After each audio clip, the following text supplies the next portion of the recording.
And to Rada, can you say the welcome for me? Yeah, I can say it, but it's odd that maybe she um, and you cannot see her. Okay, I think we should start. Yeah, yeah. Welcome and good evening, everyone. We are pleased to have all for this webinar on scientific and ethical standards of clinical research in public health emergencies. This webinar is part of the webinar series on ethics in clinical research. And this entire webinar series, is being presented by the National Biopharma Mission and organized jointly in partnership between the Department of Biotechnology, Government of India, and National Institutes of Health, NIH, US. We are pleased to inform you that we have a great lineup of speakers, top policymakers, ethicists, and industry leaders from India and US. And in fact, we have a huge audience listening through the webinar platform and also directly through YouTube. And also, I must say that this webinar is being organized under the broad umbrella of the Indo-US Vaccine Action Program, and Biotech Consortium India Limited (BCIL) is assisting the National Biopharma Mission in organizing these programs. So to begin with, I request Dr. Alka Sharma, advisor and scientist G, Department of Biotechnology, to share her opening remarks and also apprise everyone about this prestigious Indo-US bilateral program. Alka ma'am, over to you. Thanks, Shreya. Am I audible? Yes. Good afternoon, everyone. Can you hear me? We can hear you. Yes. Thank you. A very warm welcome to the experts and the participants for today's webinar on scientific and ethical standards of clinical research in public health emergencies. This is the first in series. As Shreya mentioned that this webinar series is being organized under the broad umbrella of Indo-US Vaccine Action Program, that is VAP. So I am going to provide you a very brief overview on VAP. Vaccine Action Program is a bilateral program of the Department of Biotechnology, Ministry of Science and Technology, Government of India, and National Institute of Allergy and Infectious Disease, National Institute of Health, USA. Next slide, please. The VAP is under implementation since 1987 through agreement between India and USA government. This is a unique Indo-US partnership which brings together a complementary strength from both the countries. The Department of Biotechnology from India and National Institute of Health from USA are the nodal implementing agencies for Vaccine Action Program. So overall aim of VAP is to facilitate novel and improved vaccine as per the national needs. Under this umbrella, human immunology, vaccine-related technologies, translational research, and other related activities of shared scientific interest are also being supported jointly by both the sides, both the countries. The oversight, previous slide please. The oversight to this program is being provided by the joint working group having the experts and policy makers both from India and USA. From India, the Secretary Department of Biotechnology and Secretary Department of Health Research, who is also holding charge of DGICMR, are the co-chairs of this joint working group. Next slide, please.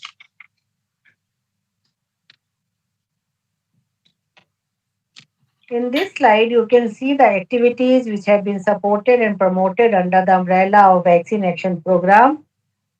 So far, several R&D projects have been implemented. Infrastructure and capacity have been created to build the capacity across the country.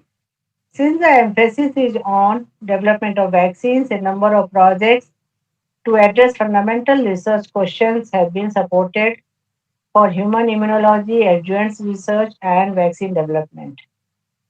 Next, please. As most of you are aware that RotaVac has been developed with the support from the Department of Biotechnology as its first indigenous rotavirus vaccine. This reduces mortality and morbidity caused by rotavirus diarrhea. This vaccine is being manufactured by Indian company that is Bharat Biotech and launched this Rotavac in 2015 at an affordable cost. Rotavac has been introduced now in 29 states in the country through Universal Immunization Program, which covers 70% of birth cohort of India. So this is the largest coverage in the country. So in addition to this, as shown in the table on your right side, several vaccine candidates for diseases such as dengue, cholera, malaria, tuberculosis, and chikungunya are at various stages of development, starting from preclinical studies followed by phase 1, phase 2, and then phase 3 clinical trials. So these programs are being supported, facilitated, and promoted under Vaccine Action Program of the Department of Biotechnology. Next slide, please. Next, previous slide. Uh, there is one slide in between this. So I would like to mention here that there is a mission that Department of Biotechnology has launched as collaboration with the government between Government of India and the World Bank that is called National Biopharma Mission. And the overall aim is to accelerate discovery research to early development for biopharmaceutical. And this is also called Innovate in India, that is I3. The focus of this mission is on development of new vaccines, biosimilars, medical devices, and diagnostics. Also, establishing shared facilities for end to end processes, that is, discovery research, development of prototypes, validation, testing, and manufacturing.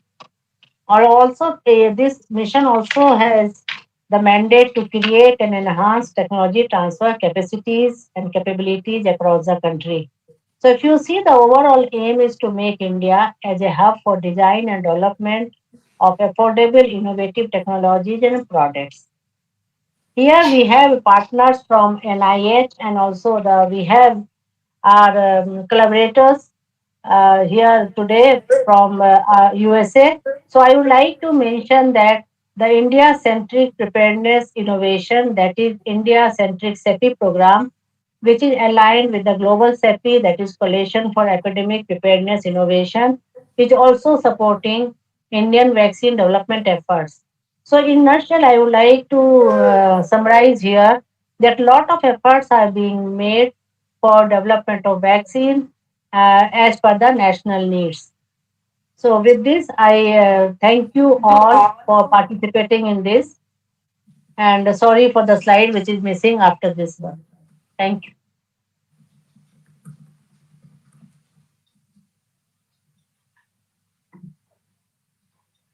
Thank you, ma'am, for enlightening us about this prestigious Indo-US Vaccine Action Program. Now, may I request, since this is a DBT-NIH joint program, now may I request Dr. Christine Grady, who is the Chief of the Department of Bioethics at the NIH Clinical Center, to share her opening remarks and address the audience. Yes, good morning. Can you hear me? Yes. Yes, we can hear you. Yes. Good. I ahead. guess I should say, excuse me, I should apologize and say good afternoon, because for most of you it is afternoon. And I apologize for not having a camera. I've had a little trouble signing in this morning, but at least you can hear me. That's the good news. So I'm going to be very brief. I just wanted to say thank you, first of all, to the panelists, to all of the panelists for being willing to do this webinar today. And thank you very much to Rydar Lee, who helped organize this, and to Shreya, who did so much work on the Indian side. And the Department of Bioethics is very pleased to be able to partner with DBT to be able to run a series of webinars that hopefully will be of use for the interested parties, researchers, review committee members, and other interested parties in India. So it's very nice to be here with you. I'm sorry for the camera problem, but Glad to be on. And thank you again to everybody.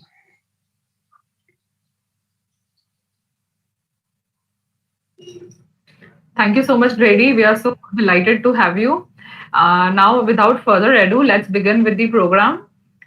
So we have Dr. Nandini Kumar, who's the renowned scientist and administrator, and she is the former Deputy Director General, Senior Grade ICMR, and currently the Vice President of Forum for Ethics Review Committee in India. So she will be chairing the session, and we'll begin with this program. Just before we just begin with this program, we would like to do an audience poll to get to know the audience better. So there will be a poll in front of you, and it will be there. The question will be there for 30 seconds, and we request you to answer the question.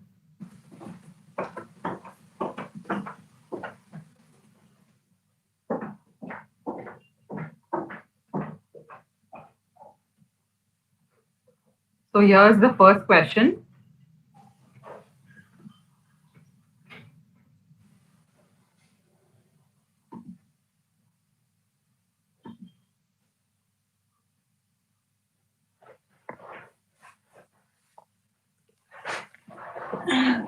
We request everybody to select the right option.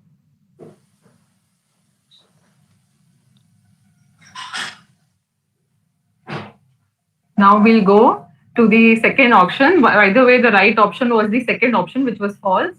Now we have the second question. All participants are requested to submit their answer.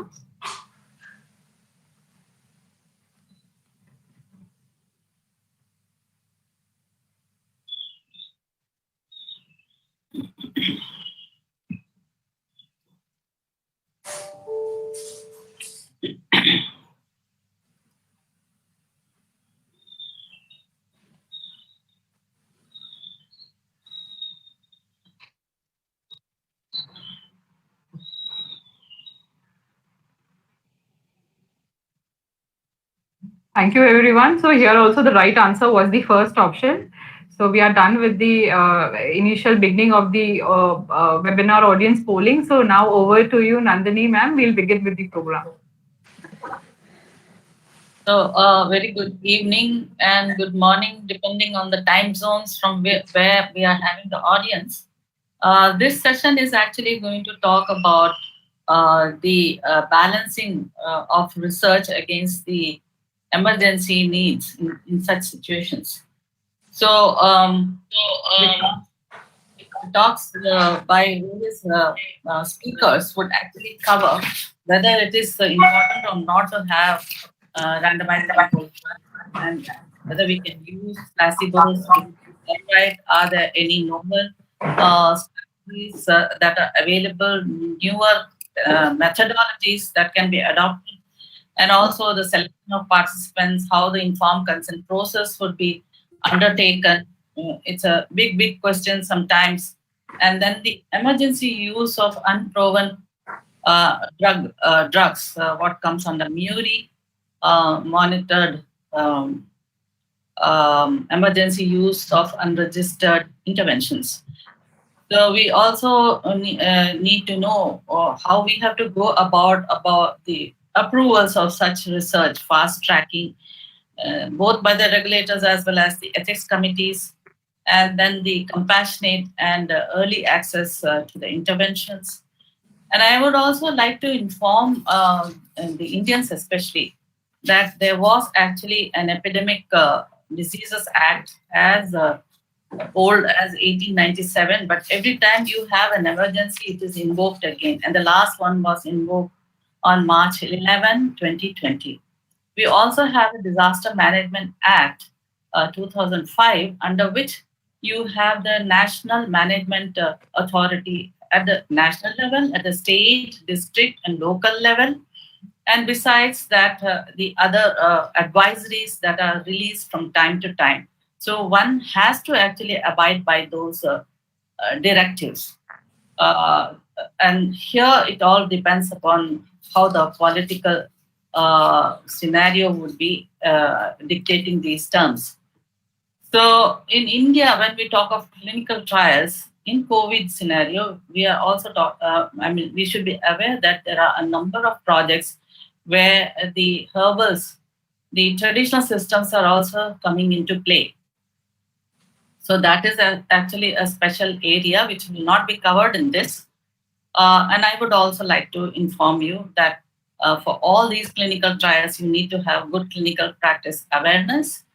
And for that, India is actually DBT, the Clinical Development Services Agency of DBT, has fixed minimal standard criteria, which will be actually used in training the trainers for GCP training. And some institutions will be actually identified, and there's a criteria laid down for that, which will actually run the training programs. And besides that, I would like to also state that many questions that were received, many of them pertain to ethics committee functioning, which is not the subject of this talk. And also there are some basic questions for which you can actually access the website, which will be actually sent to you. And also you can read the Indian guidelines, what it says for the Indian scenario. Now I'll introduce the speakers. The details of these speakers is given on the website, NBM Workshop. You can access that. In short, I would say that Dr. Jonathan Kimmelman is James McGill Professor and Director, Bioethics Unit, Faculty of Medicine, McGill University. And Alex John London, he is Clara L. West Professor of Ethics and Philosophy and Director, Center of Ethics and Policy, Carnegie Mellon University in US. And we all know our Director, Dr. V.D. Somani, the Drug Controller General of India, or we may call him as the Central Licensing Authority Head. Sanish Davis, who is R&D Director, GCO India, Johnson & Johnson, and General Secretary of Indian Society of Clinical Research. And then we have Amar Jasani, whom many of us in India know him very well, and is also internationally known as editor of the Indian Journal of Medical Ethics, and he's also co-founder of the Forum for Medical Ethics Society, FMES. So now it's open. For the talk, we'll start with Dr. Jonathan first.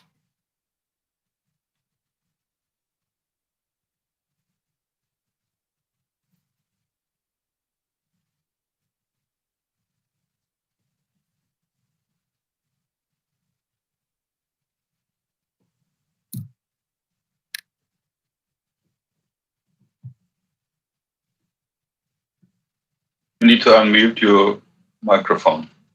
Can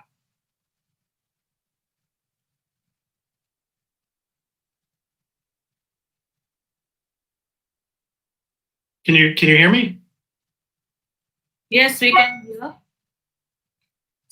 You can hear me, okay. I think you'll have to make a full screen view of that. Yeah. Yeah, I'm just trying to remove all the clutter here from so I can see my own slides. Great. Okay, wonderful. Thank you so much to the organizers. I'm really honored. Good evening to everyone, and greetings from Montreal. My talk's going to divide into 4 different sections. First, I want to kind of lay out some ethical principles that ought to guide us when we think about trying to develop therapeutics in the context of an emergency. Secondly, I want to provide a little bit of factual background to help us understand what some of the challenges are of developing therapeutics, regardless of whether it's an emergency or whether we're talking about normal times.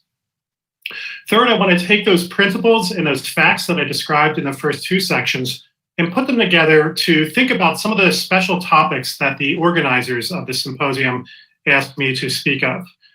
And at the end, I want to just kind of wrap everything up with a couple kind of concluding remarks. So let's get to basic ethical principles. Let me just start by saying that medical uncertainty is incredibly costly and it's incredibly burdensome. That is a bird for burdensome. It's actually an albatross, the symbol of burden. Medical uncertainty is costly and burdensome for a number of different reasons I'll get to in a second. But the good news is that we have a system that is set up for reducing medical uncertainty and hence reducing the costs and burdens associated with uncertainty. So this uncertainty is burdensome for a couple reasons. One of them is that anytime you have uncertainty about the safety or efficacy of a treatment, potentially patients are exposed to an unsafe and or ineffective drug. That is bad for patients. And it's also bad for healthcare systems because healthcare systems may be misappropriating resources towards unsafe and or ineffective treatments. Now, trying to make progress around reducing uncertainty is challenging under the best of circumstances, but it's even more challenging when we're dealing with life-threatening diseases, including those involving a pandemic, for a couple reasons. Number one, we have real strains on our healthcare system. It's the healthcare systems that actually do the research. So there's a lot of load and demand on our healthcare systems that make it really hard to kind of balance out the research and the care activities.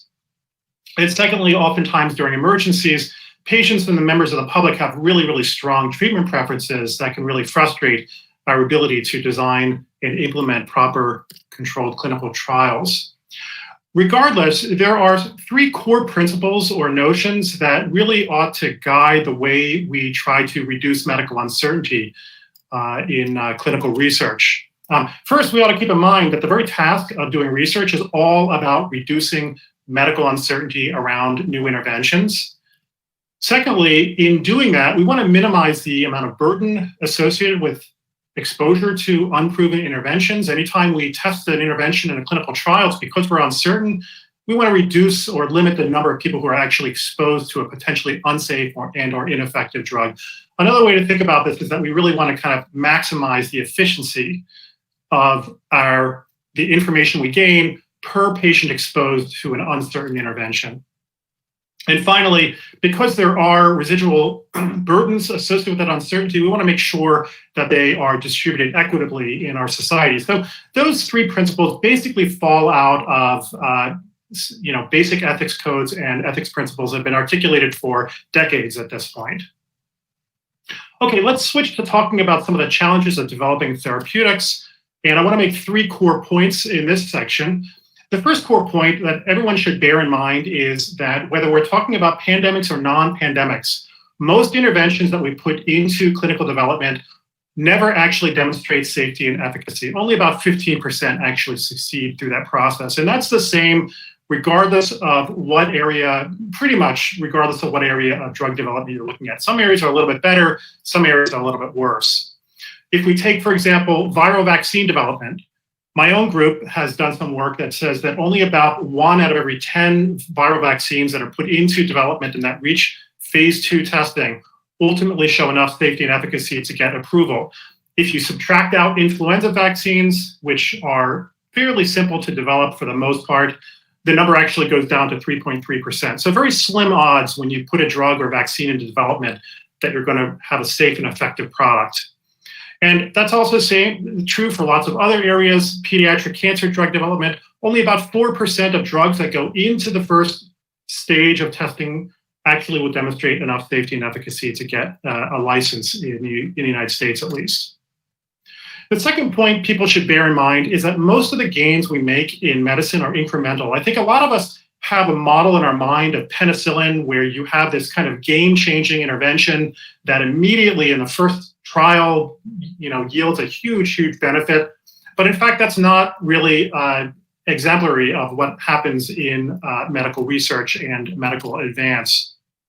So you can look to a lot of different areas of clinical development. Cancer is one of them. And the fact is that most of the cancer drugs that actually demonstrate enough safety and efficacy to get approval, most of them have pretty small benefits for patients. Only about 40%, 43% actually increase survival of cancer patients by greater than or equal to 3 months. That's a slim amount of benefit, and that's a minority of drugs that have that much benefit.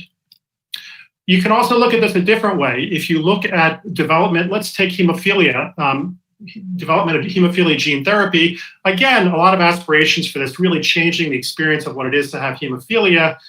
it took about 20 or 30 years to develop a gene therapy for hemophilia. We're really close to an effective gene therapy at this point. But over the course of those 30 years, there have been a number of other interventions that have also been successfully developed, including antisense technologies, factor mimetics, extended half-life, factor replacement. And so the gains that we make with gene therapy, maybe they're large compared to where we were in 1990, but they're actually pretty small against these other techniques that have been in development in parallel. So I think it's really important when we think about therapeutic development that we're talking about often very long efforts, prolonged efforts to make very, very small gains. That's sort of more the rule or the norm of what development is like. And the third point I want to make is that regulatory gatekeeping controls play a really, really key role in controlling the efficiency of the way we do research. Basically, before a drug is approved, FDA has incredible control or influence over drug companies to compel them to run rigorous trials that are going to demonstrate safety and efficacy of a new treatment. That's partly because there's a really strong financial incentive on those companies. Once a drug is actually approved, regulatory authorities have very limited purchase on those drug companies, and as a result, there's very little incentive to reduce medical uncertainty around interventions once they've been demonstrated, once they've advanced to FDA approval. And so again, that matters a lot because remember, my second core principle is that we want to minimize burden. That is, we want to minimize the number of patients and the amount of burden associated with exposure to uncertainty with new interventions. With those two sort of basic sets of concepts in mind, let's turn to talking about some of the special topics that the organizers asked me to address. Let me first start by asking the question of whether or not anything that I talked about would be any different for pandemic research than for non-pandemic research, and the answer is no. First of all, the basic moral principles are pretty much the same. We want to reduce uncertainty. We want to minimize or maximize the efficiency of our reduction of uncertainty in the way we do research, and we want to distribute those burdens fairly. So the ethical principles are the same, and the scientific challenges are exactly the same as well. Just because we're in a pandemic doesn't mean we're going to have more successful drug development efforts, a higher rate of success. It doesn't mean that we're going to have these quantum changes or quantum advances. So if you, for example, look at remdesivir, one of the early advances in treating COVID-19, that's a really good example of a really sort of small incremental advance that's pretty representative of the way most medical advance happens. So the first question the organizers asked me to address is the question of when is randomization appropriate when we do clinical research? Well, remember, I said that over 85% of drugs and vaccines that are in development ultimately fail. And so it's really important that we want to rigorously evaluate interventions before we take them up into clinical practice. Otherwise, patients are going to be exposed to an unsafe and or ineffective drug, and our healthcare systems are going to be saddled with the expenses associated with that. I also said that most gains we make in medicine are small and incremental. Those are exactly the kinds of conditions where you need to use rigorous methods in order to detect signal of efficacy above the noise of any other factors, including random variation, that happen in the context of clinical practice. The second question is, when are placebo comparators appropriate? Well, again, I go back to this point about most drugs and vaccines failing in development. So in most cases, placebo controls, if there is no standard effective therapy available, are not any worse. In fact, they're probably better than the drug or vaccine that is in development. In fact, it's hard for people often to believe this, but if you are invited into a placebo-controlled trial and there's no established effective therapy for your condition, probably the best place to be for a patient is in the placebo group, because chances are the treatment is not going to demonstrate efficacy, but at least you're not going to get any side effects by being in the placebo group. And in fact, our group has demonstrated that in the context of neurodegenerative diseases in a meta-analysis. Also bear in mind the challenges.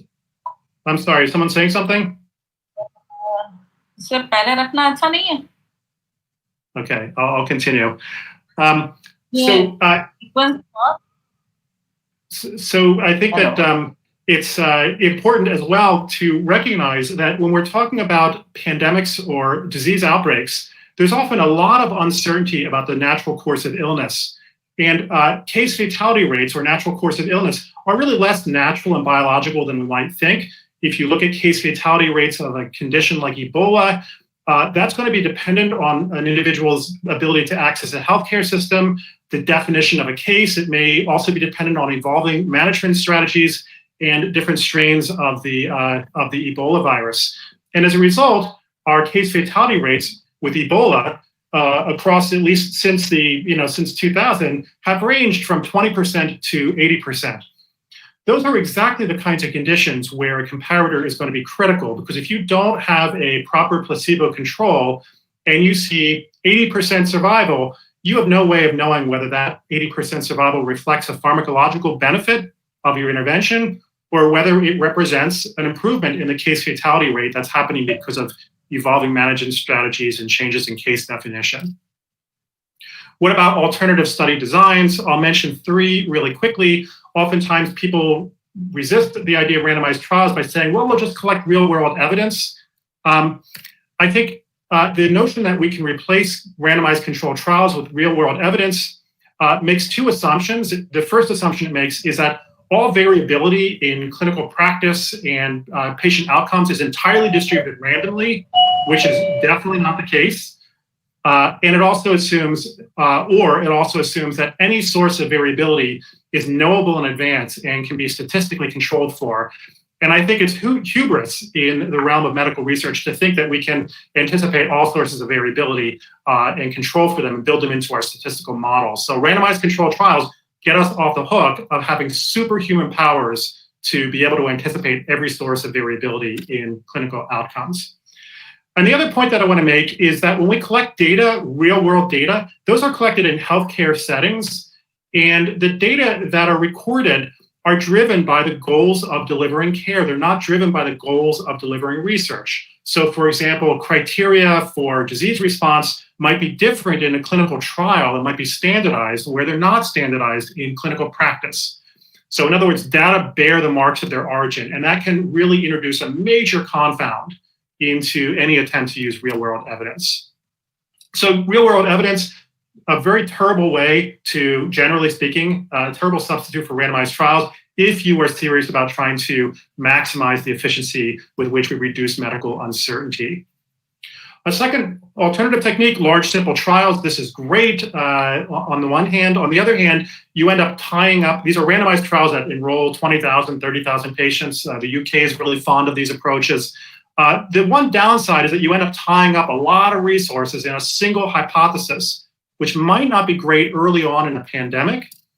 But early on in a pandemic, what you can do is combine that paradigm with a master protocol. And instead of running a bunch of individual randomized controlled trials, each with a placebo group, you can join those different arms together in a single clinical trial, eliminate some placebo groups, and thereby maximize your efficiency of testing these different drugs, not only against the placebo, but against each other head to head. And again, in the UK, they've basically pioneered this approach, and it's a really promising approach, although there are some challenges that I can get to later. Last, I want to address the question of expanded access. Should we give patients access to treatments before they're proven to be safe and effective based on the hypothesis that they might be actually effective? We're seeing this right now in the United States with convalescent plasma, where there's over 70,000 patients that have received access to convalescent plasma. Now, remember what I said, most interventions put into clinical development never demonstrate safety and efficacy, and those that do often demonstrate really, really small benefits over the standard of care. So the idea of expanded access on a population level, not a good idea if you're trying to minimize exposure to uncertainty. And what makes this even more problematic is that you engender preferences among patients for a treatment, making them that much more reluctant to enroll in clinical trials that are going to rigorously evaluate that approach. So not a great policy. In addition, I think we want to think about the administrative overhead of regulatory authorities, that instead of allocating their resources towards helping sponsors get trials launched and monitored and assessed and evaluated, instead their resources are being tied up administering these expanded access requests. for no public health gain. So I want to conclude with a couple remarks. The first is, I think we should all bear in mind that we might think of pandemic research as emergency research that's different from normal times. The point I want to make here is that if you have a life-threatening disease, all research is done under emergency conditions. If you're a COVID patient and you're on a respirator, and if you're a advanced stage cancer patient, to you, the emergency-ness of both of those situations is virtually indistinguishable. Dr. Jonathan, your time is up actually. Yeah, So I'm can on the you last 3 quickly- slides. I'm on the last 3 slides. I'll just Right. get through this really quickly, okay? The second point is that drug development is just as hard in a pandemic as it is in normal times. Don't expect any great success here any more than it would be otherwise. And the function of research and ethical standards are the same in pandemics as they are in normal times. And accordingly, I think we should be really wary of any attempts to try to exceptionalize the standards that we use, both ethical as well as scientific, in the context of a pandemic. Thank you.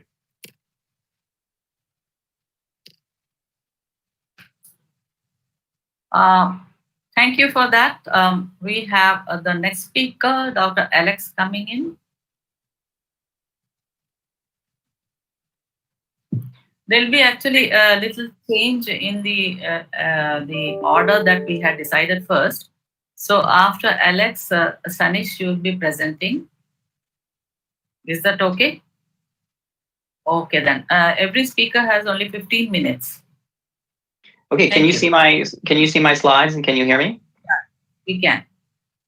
Okay, great. Well, it's great to be able to be here. Good evening, and thanks to the organizers for inviting me, and thanks to Jonathan for really setting me up with. That makes my job a lot easier to follow his talk. So. I'm going to actually just echo and emphasize a few of the points that Jonathan made in his presentation. So I'm going to just give this acknowledgement that some of the things that I say here will be drawn on our joint work from our paper against pandemic research exceptionalism. So I want to emphasize that pandemics and public health emergencies are a volatile mix of uncertainty and urgency. And nobody likes uncertainty. It's disconcerting.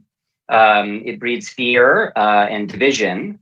But at the same time, uncertainty is the foundation for ethical research. It's the reason that we do research. The goal of research is to resolve uncertainty. And it's part of the ethical foundation for research. When research is addressing a credible uncertainty, then that provides ethical conditions where we can be sure that we're not knowingly subjecting any participant in research to an inferior standard of care. And I'll try to illustrate that point in a minute. So I want to make 2 points in this talk, that we have to guard against 2 ethically problematic reactions to uncertainty. The first I'll describe as myopic decision-making. And the second is taking urgency to justify reducing the quality of the studies that we put into the field in order to try to generate evidence quickly. So myopic decision-making is the idea or grounds the idea that randomized controlled clinical trials are inconsistent with the individual clinician's duty of care in crisis situations. So we saw this idea very prominently asserted during the Ebola outbreak in West Africa. So in this paper from The Lancet, this quote says, "Equipoise is a useful principle, but it can break down when conventional care offers little benefit and mortality is extremely high." And we've seen similar comments echoed during the current outbreak. This is a quote from an interview with Dieter Raut in the New York Times. He says, "We're not going to tell someone, listen, today's not your lucky day. You're getting the placebo. You're going to be dying." He, Dieter Raut, told me he believes it to be unnecessary, in addition to being unethical, to run randomized controlled trials or RCTs of treatments for deadly infectious diseases. So why am I calling this myopic decision-making, and what's the problem with it? The problem with it is that it's self-defeating. And the reason why it's myopic is that it overly focuses on one individual clinician or a small set of clinicians and what they take their moral responsibilities to be, without considering that there are usually equally well qualified members of their community who disagree with the practice that they would undertake in treating patients in the field. So what you wind up with is a situation where there are some experts who are convinced that a particular treatment is safe and effective and very promising. They want to use that treatment on their patients. You have other members of the expert community who are not persuaded. They either think that there's significant uncertainty about whether this new treatment is better than standard of care, or they may doubt explicitly and affirmatively doubt that the new treatment is superior to standard of care. And so as a result, what you have is some patients wind up seeing clinicians who prescribe these investigational agents. You have other patients who see other clinicians who don't prescribe or use those investigational agents. So some people are getting investigational agents, some people are not. And that's done in a context, as Jonathan very well explained, in a context in which it's very difficult to learn, where it's difficult to distinguish the signal of drug efficacy or harm from background noise and conditions of patients, changes in disease definition, and so on.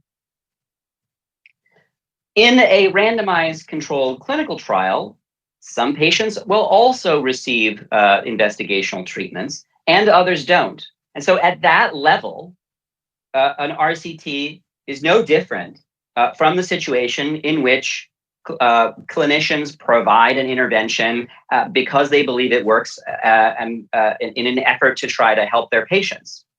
But when you deliver those interventions in the context of a randomized controlled trial, you do so under conditions that control for confounding and promote learning. So the disagreement among clinicians creates a condition in which each person receives an intervention. Each of the people enrolled in this clinical trial receives an intervention that would be recommended for them by some informed expert.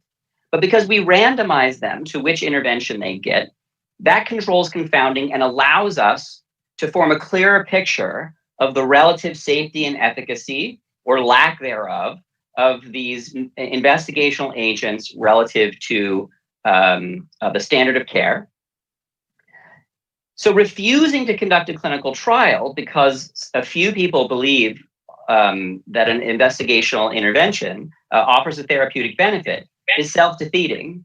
It makes nobody better off than the alternative of running a clinical trial. And it deprives a wide array of stakeholders of the information that they need in order to more efficiently and effectively and equitably configure care so that they're making a efficient use of scarce resources and doing what allopathic medicine is supposed to do, namely make sure that the therapeutic intent is actually in line with conferring an actual benefit to patients.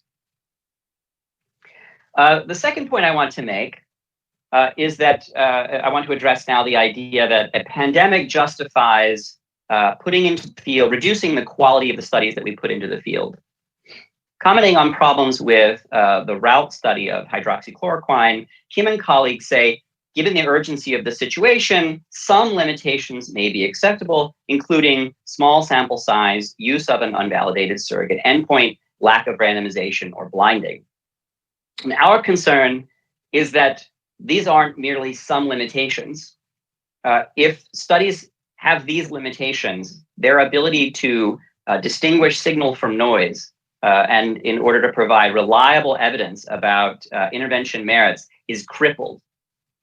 And so what we see is that the desire to put studies into the field, regardless of their scientific quality, has resulted in a land rush of studies that often have little scientific merit. So this is a quote from an early review of some of the thousands of studies, 1,500 studies for COVID that have already been put into the field.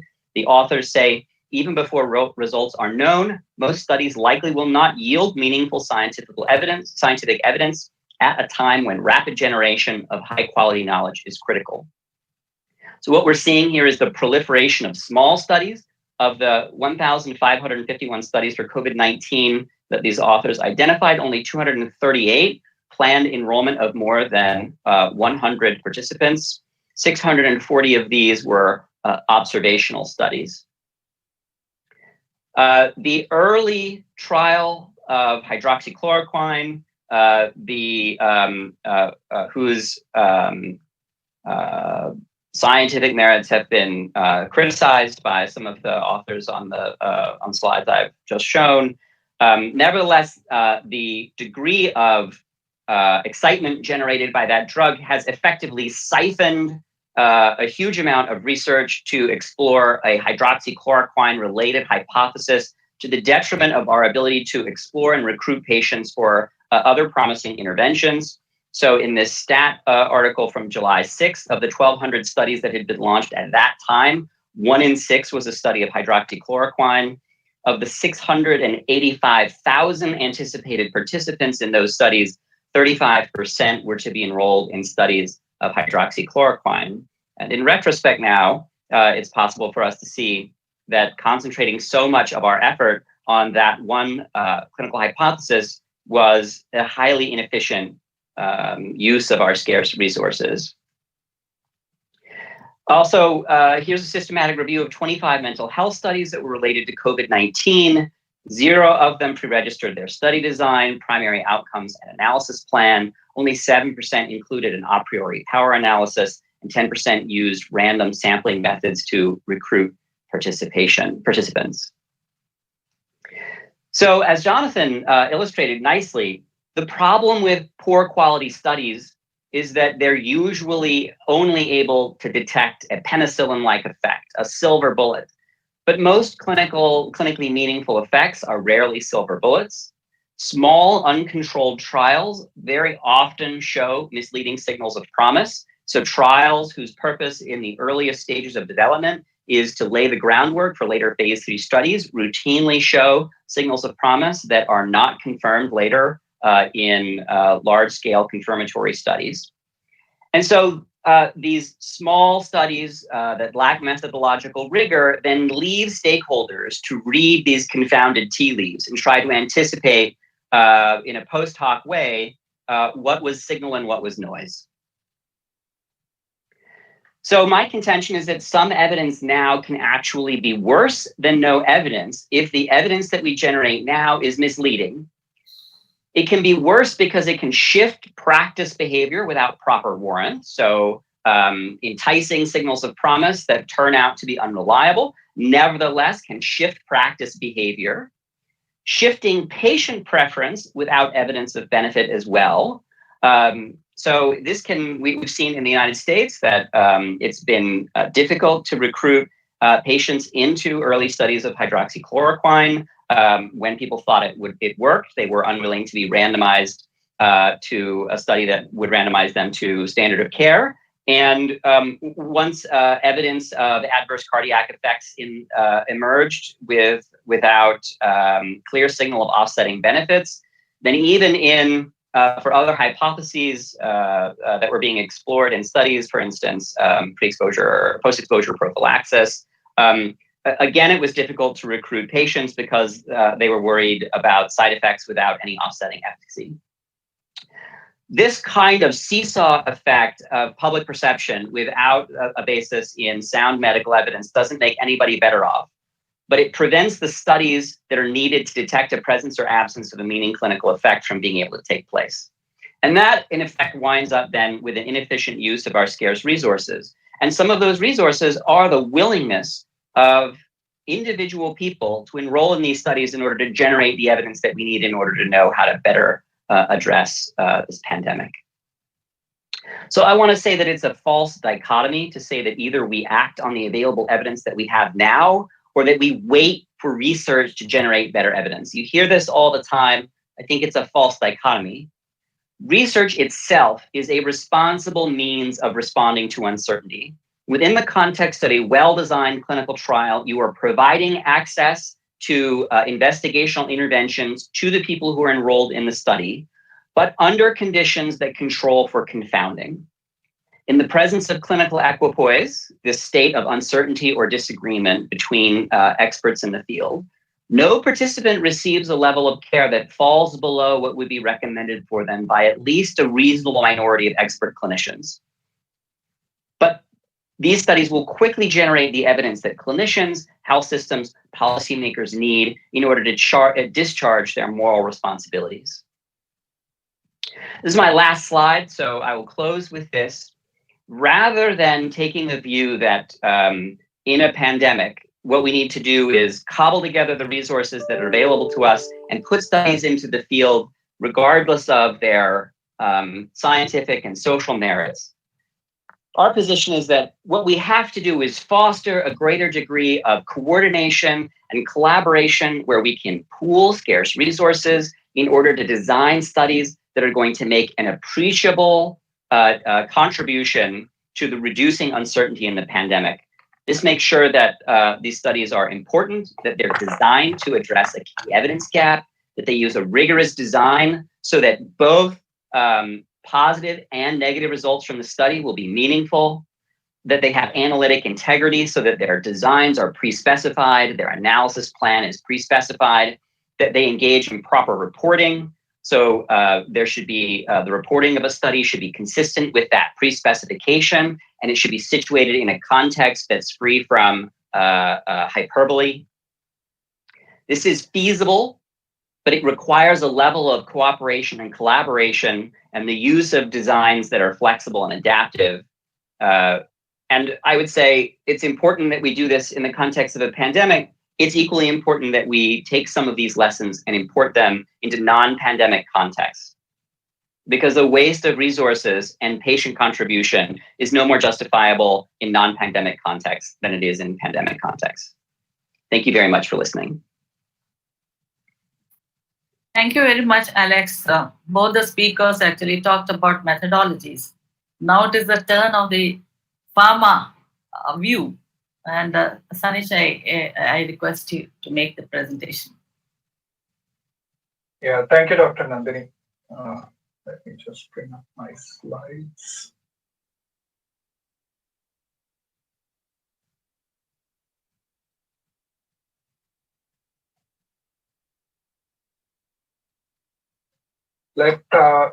Can somebody say if they can see my screen?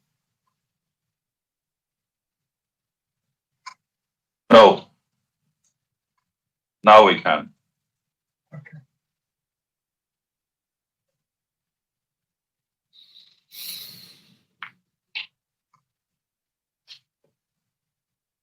Disappeared again. Is it visible now? No. Yes. Yeah, okay, thank you, and apologies for the delay. So at the outset, thank you to the National Biopharm Mission India, as well as the Department of Bioethics for the invite for this webinar series, as well as the first of them where we talk about ensuring scientific standards as well as ethics of research in a public health emergency. I work with Johnson & Johnson, and many of these thoughts that are being presented are purely from a personal level, and in these pandemic situations do not reflect the position of the organization that I'm currently with or been in the past. So over the next 10 minutes, many of what is there to be covered have been very eloquently covered by the previous distinguished speakers. So that also allows me a little bit of leeway to concentrate on things which are not being discussed, as well as make some general statements about what happens within the pharmaceutical industry while doing research, as well as from a, you could say, public perspective. Needless to say, the importance of doing research is well proven. And I just want to, you could say, harp upon the point that if you look at what are the alternatives to not doing research, there are not too many. And you could probably call out extrapolating data from animal models and probably doing human challenge studies, which have its own, you could say, ethical challenges which are there. So, conducting clinical trials or research during pandemics are indispensable, especially to ensure that the interventions that are being tested can minimize mortality and morbidity. And it all probably starts in a public health emergency, especially in a pandemic, on how are investigational products probably being chosen. And the pharma industry, along with, of course, academic institutions, have been severely challenged, both from the perspective of bringing in new products which can be tested, or sometimes even using repurposed drugs in order to see if it works in the pandemic situation. And the selection of these drugs can sometimes be just be based on in vitro evidence which is emerging, or it could be based on any plausible disease modifying mechanisms that are clearly identified or hypothesized, or sometimes it could be based on use case studies of the drug in an off-label indication which might be used. And these are some examples that are there. So, for example, the lopinavir study or the lopinavir-ritonavir combination, or the use of favipiravir, etc., have some basis either from a, you could say, a disease-modifying perspective or a mechanism, or sometimes use case in the past. And always there is this huge impetus or there is a huge pressure on the industry as well as from in the academia from, you could say, different stakeholders that can you actually bring this as quickly as possible into use? And that's where I think, based on the very eloquent exercises that happened during the Ebola pandemic, the WHO developed this ethical framework, which also has a lot of scientific merits, called the MURI, which is for usage of these drugs outside that of a formally designed clinical trials.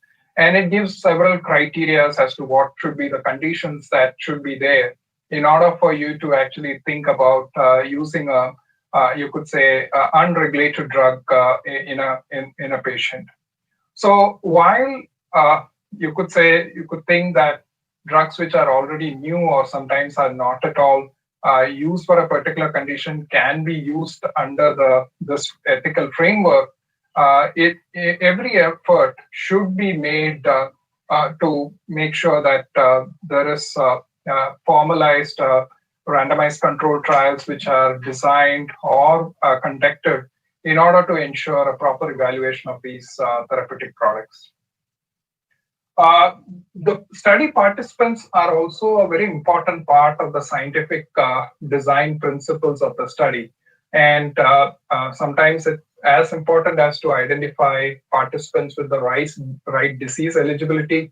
As we have seen that that's probably a critical part of identifying or stratifying patients based on the time course of their illness, whether they come in early or late, because sometimes therapeutics actually have different effects if they are in the early stage or in the late stage. Oftentimes, the disease severity can actually make a difference between whether the drug actually works or doesn't work, especially in the case of viral replication inhibition agents, whether they're used early in the disease or in milder conditions, whereas if they're used in a later severe condition. And comorbidities are part of a public health emergency.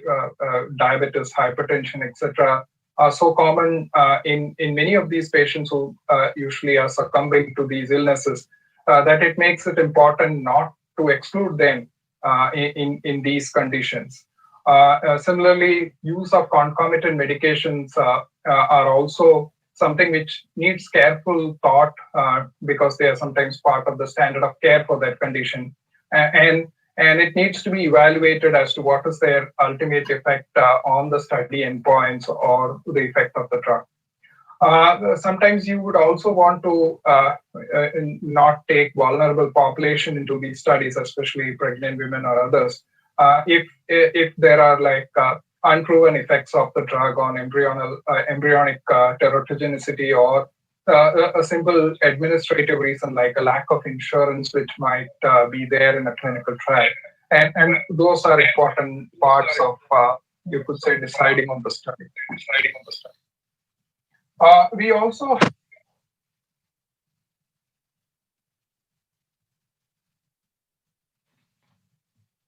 think we lost you. Sound.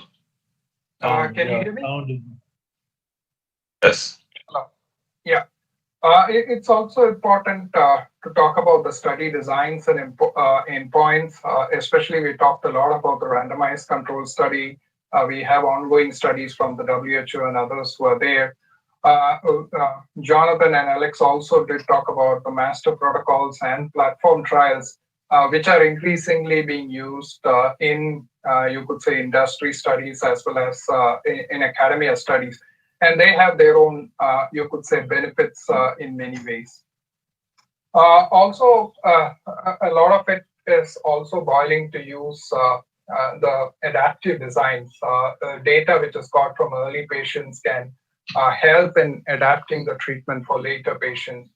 And there are several reasons why adaptive designs are being looked at both by academia as well as the industry and by regulators as to how best to actually ensure that you don't need a large number of separate trials for finding out in a quicker fashion what would be the best way for a drug to work. And also to get meaningful results from these studies, given the fact that there are so many studies which are enrolling patients, which can sometimes lead to a lot of resource crunch, which happens even with studies which are smaller. And there are several examples of these kind of studies, both from the Ebola time period, as well as studies which are now currently trialing in this pandemic. There are also other important considerations from a study design and endpoint characteristics, like identifying standard of care, like I kind of like alluded to earlier, as well as endpoints. So endpoints can sometimes be quantitative or qualitative, and that can sometimes determine whether the drug actually works or not. Some of the hard endpoints, like the reduction in viral load, or you could say the need for, you could say, ICU care or mechanical ventilation, might be much more better than some of the very softer endpoints which are used, which might differ from center to center. And then more importantly, I guess, there is an importance to understand the evolving science with regards to public health emergency, as we know from the current environment. Coming to my last part, what are sponsors actually needing from different stakeholders? So, for example, any sponsor would want the investigators or researchers who are motivated by a sense of altruism and to contribute to the science of research. So, which means that in a resource-constrained country like India, where there's a huge importance of, you could say, doctors or clinicians actually having to spend a lot of time in patient care, to actually ask them to take time out for doing research becomes a huge question of whether they are altruistic or they are really motivated by the need to actually propagate science. You also need ethics committees, which can actually give expedited turnaround with regards to safety data, which can kind of continuously come as part of the study. A lot of, you could say, owners of the study running on time is also on the site staff. Their willingness to stretch on projects which require, you could say, them to be in a high risk environment if they have to enter data or collect information, etc. And then within the hospital, I think the laboratory personnel, all of them actually have to be, you could say, working together in order to ensure that the study can be run appropriately. And apart from all of that the sponsor does to actually bring the study to start, there could be other things which are more administrative, like ensuring electronic data capture for the study, and sometimes even instituting home health nursing, depending upon the regulatory environment, in order to collect data from the patient at the home, so that the patients don't miss out on their study visits because of fear of infection. And then also direct to patient shipments of the investigational product, again from the perspective of ease of patient participation and retention being better for these studies. So to summarize, research during public health emergencies address very important evidence gaps which are there. It requires, you could say, a lot of thought on the scientific design, developing robust endpoints as well as the appropriate sample size so that the study doesn't go into a wasteland. These study designs should detect meaningful effects so that even the negative results serve the information needs of health system. And sponsors should aim to simplify many of the requirements, whether it is randomized controlled trials with different endpoints or study designs, as well as trying to make things much more patient-centric, like getting home health nursing, as well as direct-to-patient shipment of drugs, etc.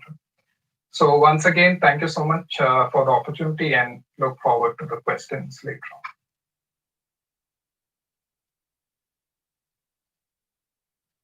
Thank you very much, Sanish, for presenting the pharma view about research during pandemic. Now I'll request Amma, Dr. Amma, to present because we have got the information that the regulator, Dr. Somani, is busy with some other meeting going on, so he will talk after you. Over to you.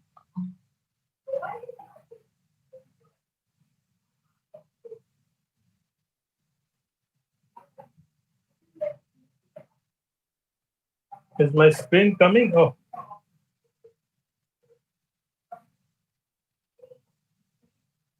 Are you able to see screen? Yes, we can see. Make it full view.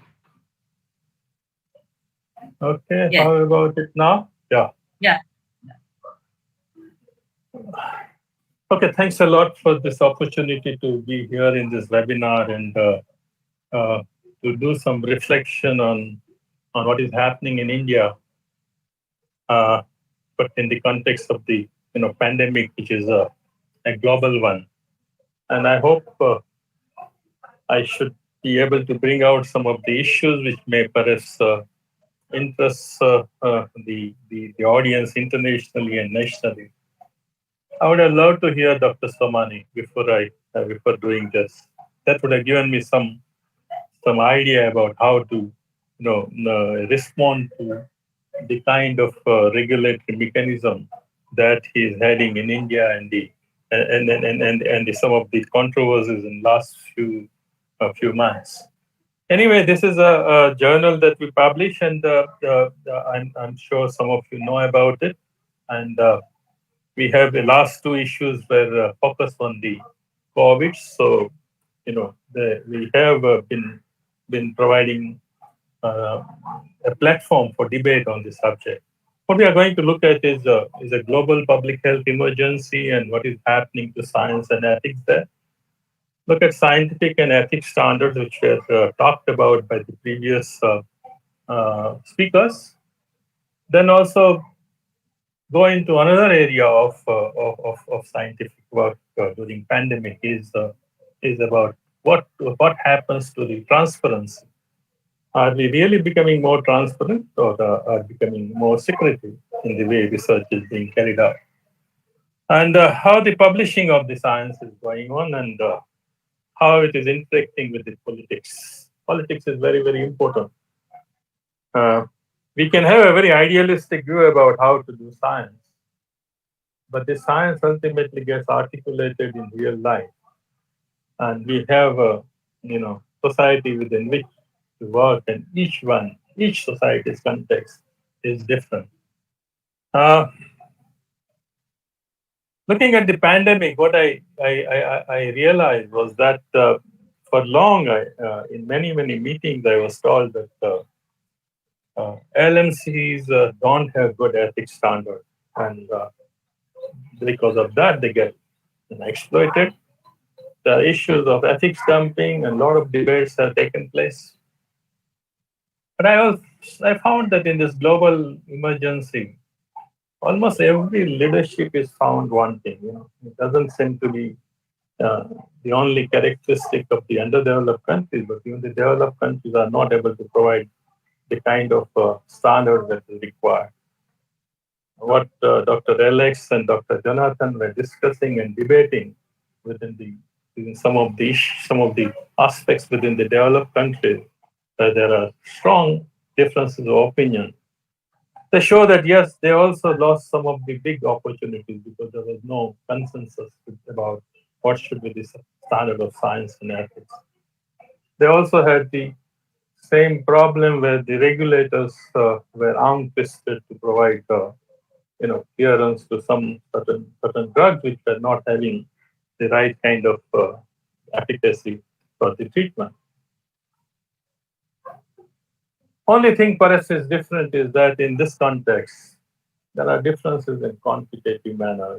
But qualitatively, it seems that we all will have to work together in coming time in order to put the house in order.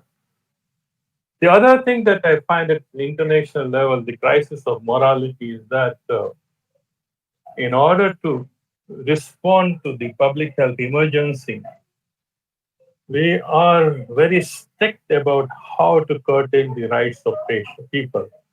And I have seen the very, very strictly enforced lockdown in India, and I was horrified, where at places even people were pushed to starvation.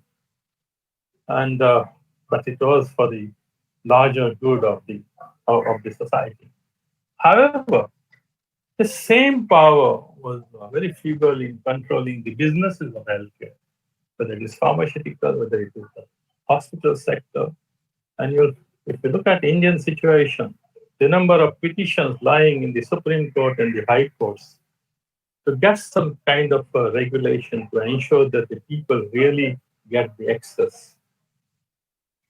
Very, very, very discriminatory access where people who have money, people who have power, getting the bed. And if you need bed, and studies show that something like 2/3 or 3/4 of the people need a right kind of contact and support in order to get beds in the hospital.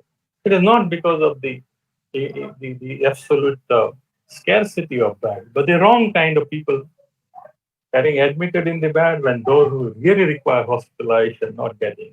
So you may have powerful people with a very little problem, they are just beginning, and in order to keep them under observation, they will be occupying those beds. Same thing is happening in research. Now, I think this is a larger moral challenge that we need to address, because without that, whatever we are talking about science is not going to produce the kind of results that we want. We may be able to get few here and there, but not everywhere. So I think those scientists and ethicists in the West, as well as in developing countries, who are feeling this challenge, they need to be humble, come together, interact with each other. I think this is a common battle needs to be fought. It's not going to be, a road shown by certain countries and the rest of the people following. And this is what editorial we published in the last issue. I kept it here because I thought that Dr. Somani will be talking, and this is the editorial which goes into each drug approval and what were the problems with it. But I'm not going to go into details of it. I just come to this issue of standards, context, and the will to implement them. I fully agree with Dr.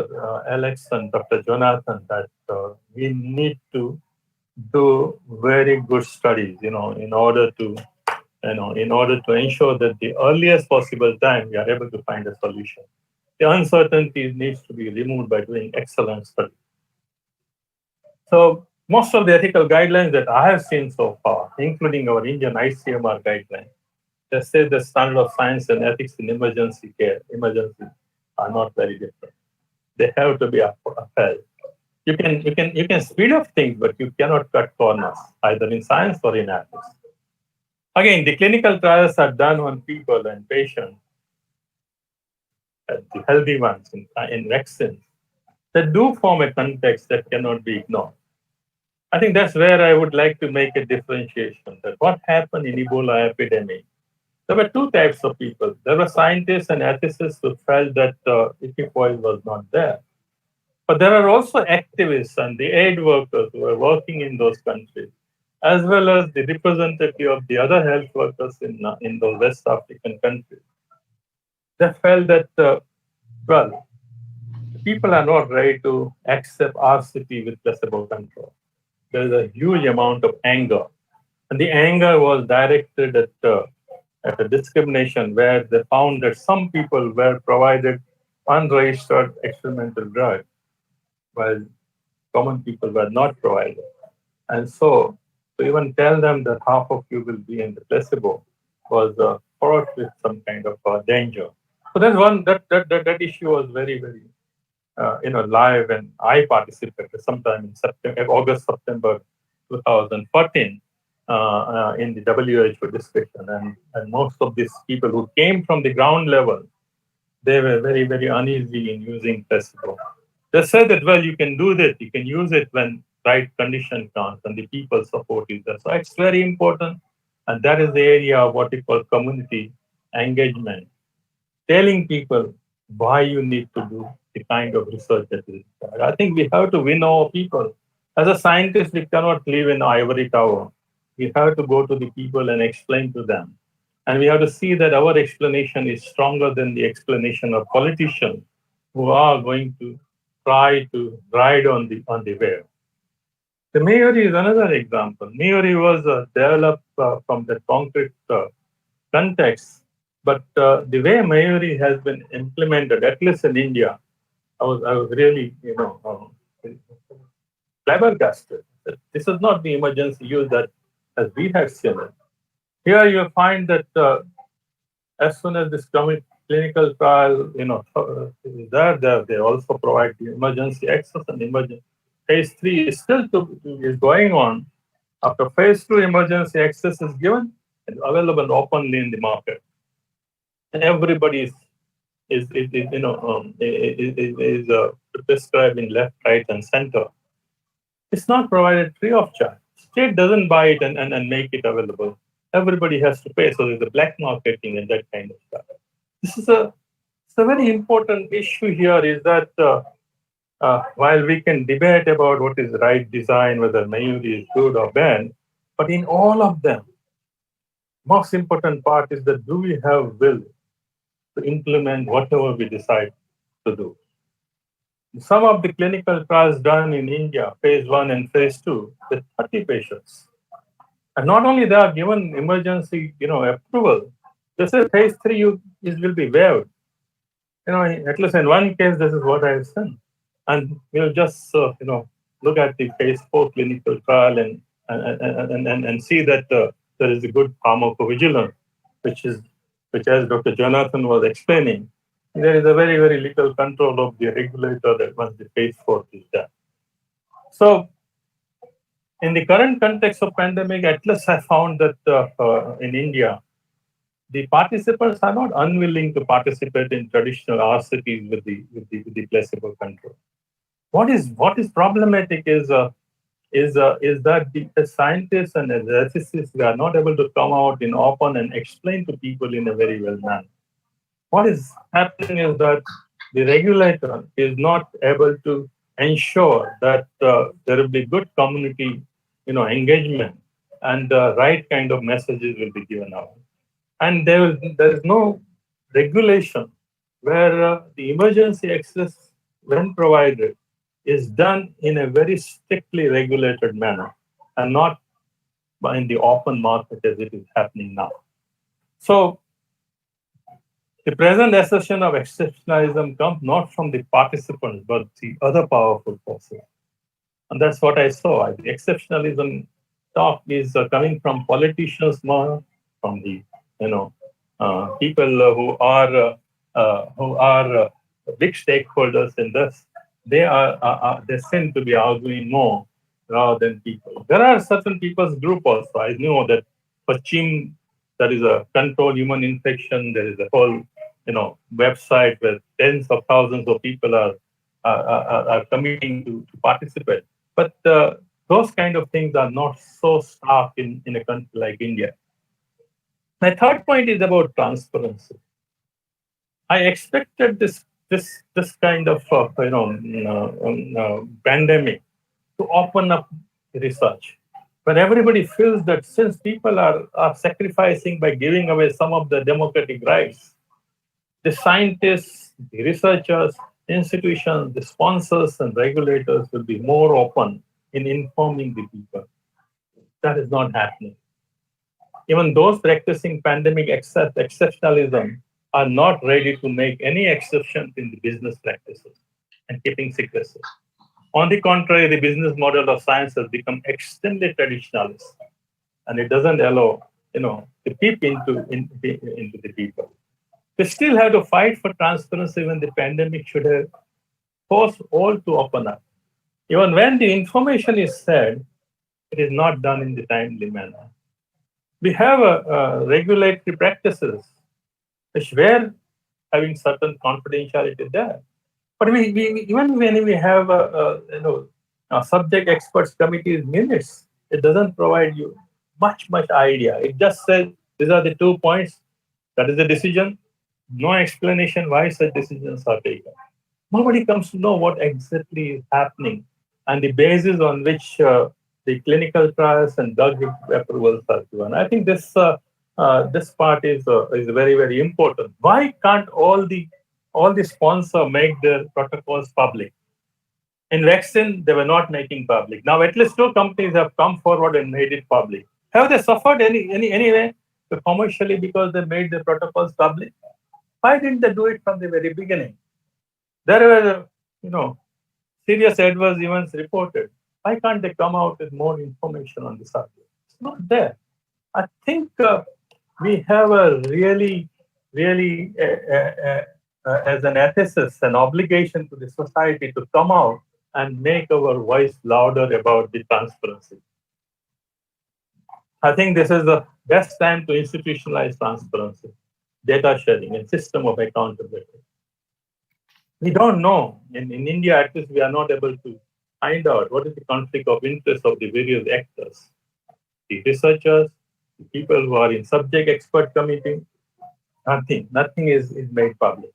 This is a very problematic area, and because of this, many people are getting disillusioned with the science and their desire to participate.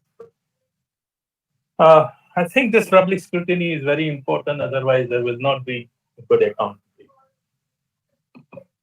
Standard of science publishing. Yeah. No interruption. You will have to hurry up.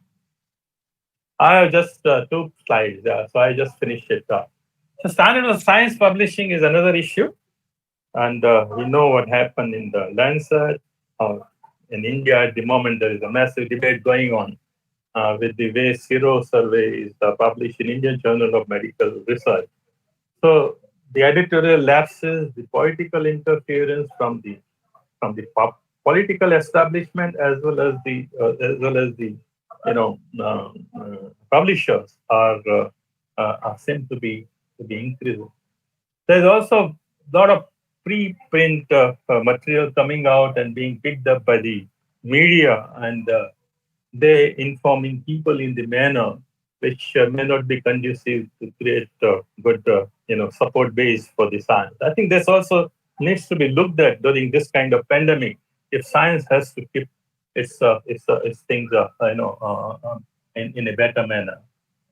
So the pressure on the science to deliver at the time, the political leadership needs the results. And I think this is really a problem area where political leadership keeps pushing. I want by this day, the delivery of your Dr. Jonathan and Dr. Alex were saying 85% of the research that we do, we may not be able to come out with the positive results. But at the moment, the financial and political investment in the clinical trial is so great. Nobody wants to lose that money. Nobody wants to lose that political capital and get what, right? And that is going to create a pressure on the scientific integrity of this clinical trial.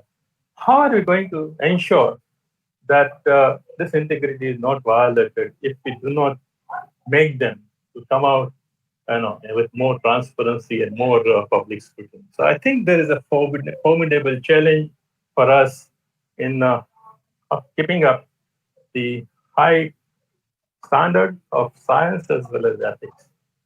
That's it. Thank you very much.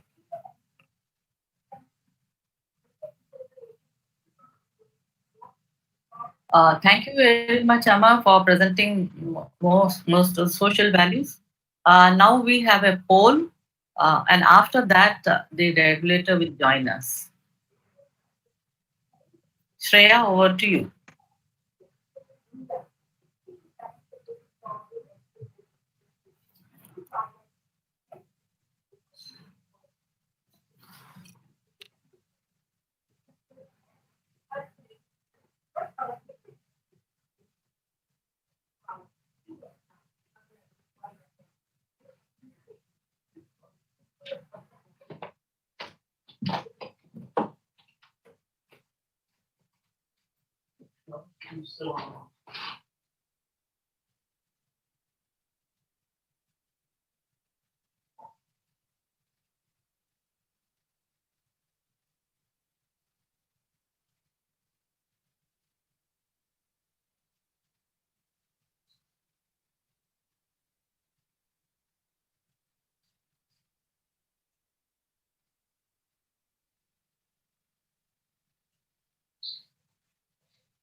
We have done with the polls now.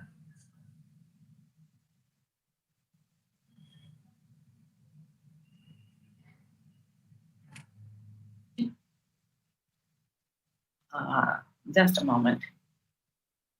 We have the regulator, Dr. Somani. Have you actually clicked on your webcam? Yes, yes. Okay. Now you will have to actually share. Can you see me? No, we can't see you. Okay. Your voice was audible. Your voice is audible. We saw you for one moment there, I think.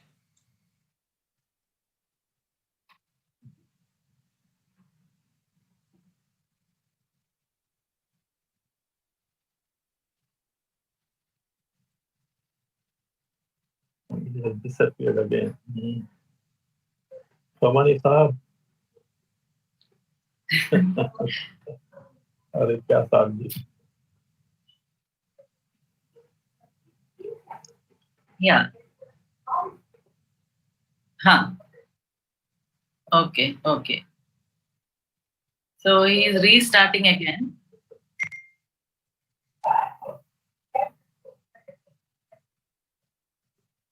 Yeah. You have.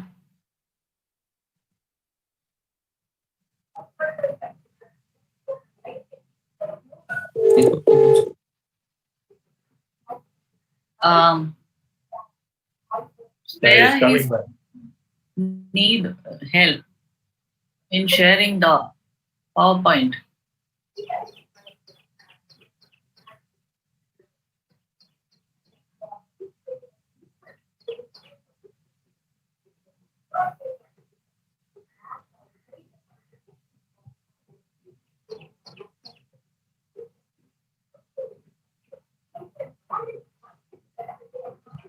At least, can you hear me?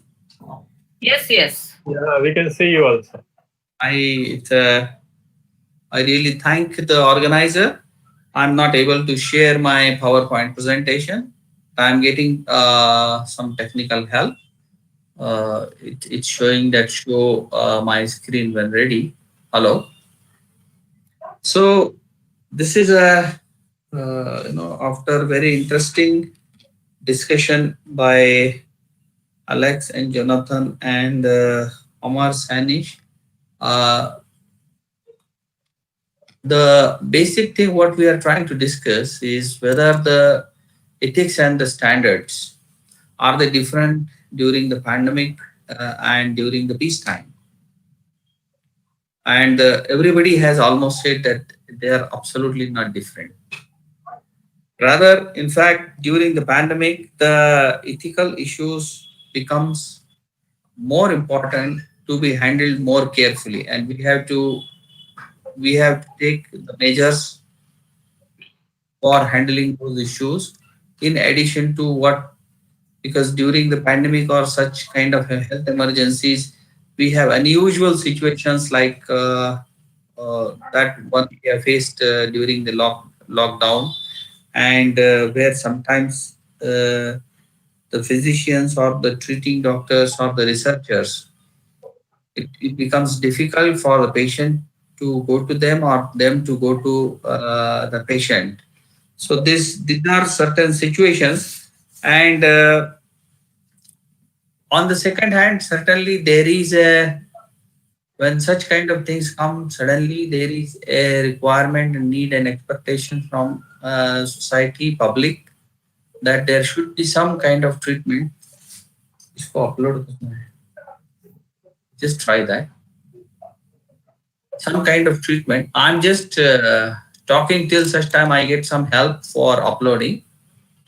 Some kind of treatment, cure, or assistance for detection, diagnosis, or prevention, or mitigations.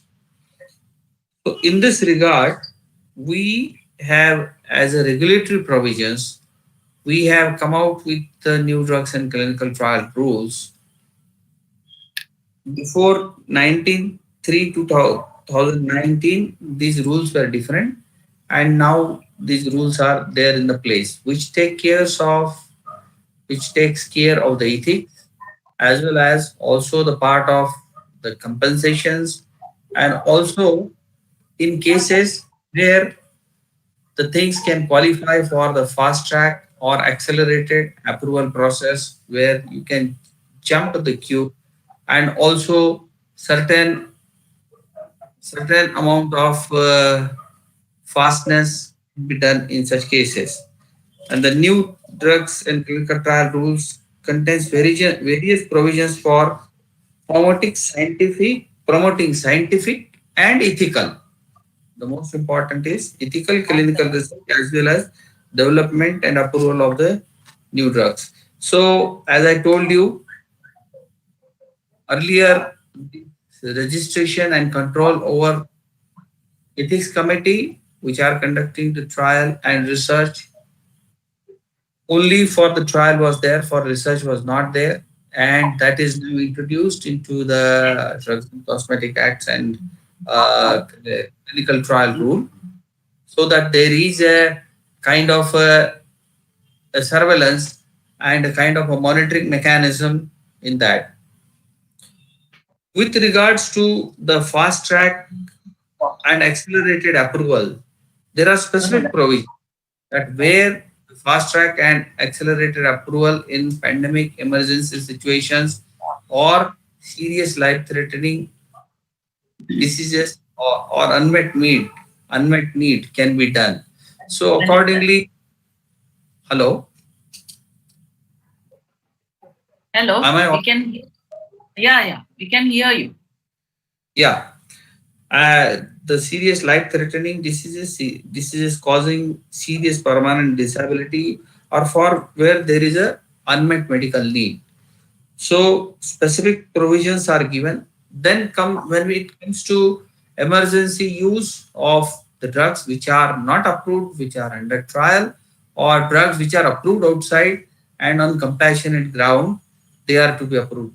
The medical institutions under the supervision of ethics committee based on the prescription of the medical practitioners can do such use of medical inventions or compassionate use. So this is the overall summary of various questions which are asked.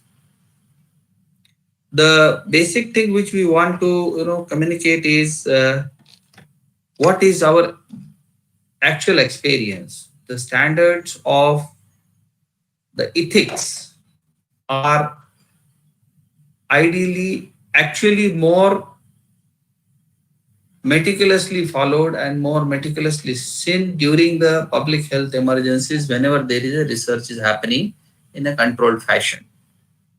Of course, if that research is not for the regulatory purposes and if it is happening outside the regulatory provisions under the Drug and Cosmetic Act and clinical trial rules, then as such we do not have much control over them.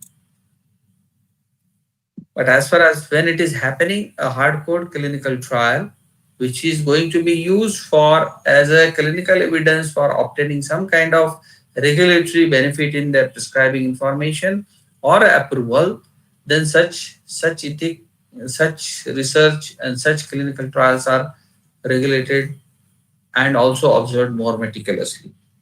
Then comes the question of the standards for the approval of this whatever you call as a diagnostics, the repurposed medications, or the newer inventions, whether their standards, do they differ?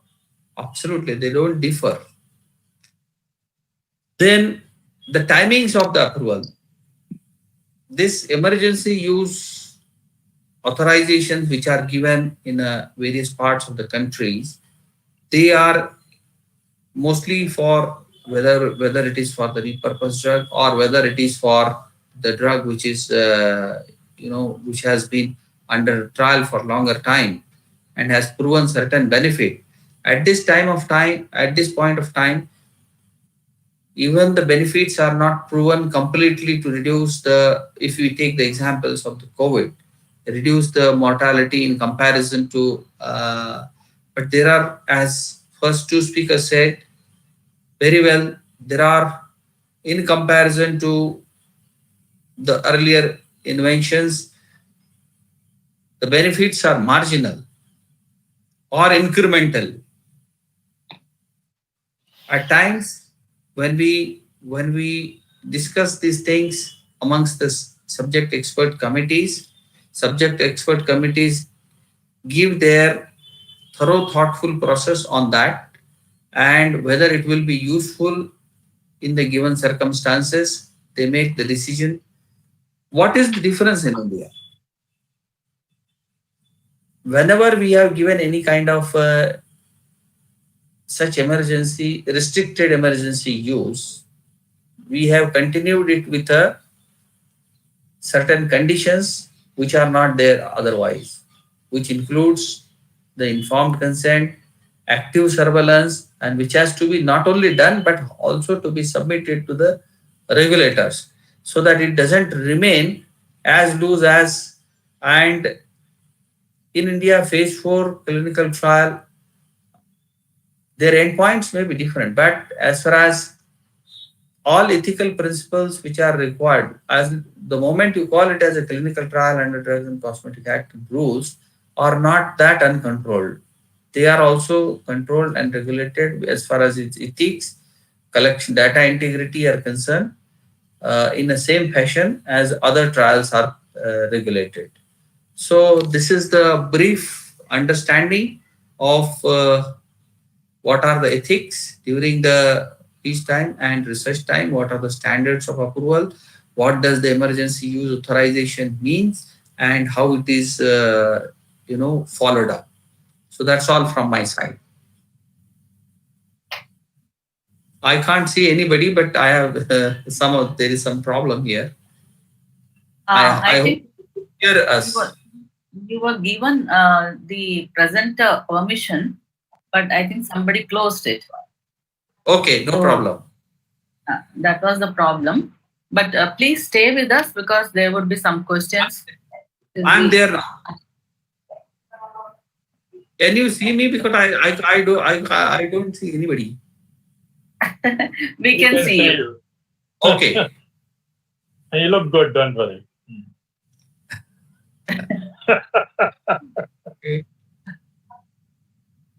Okay.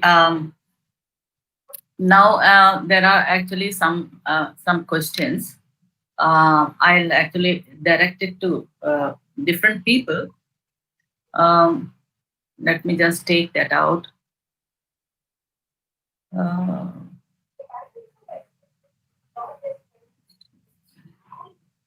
Yeah, I can see now.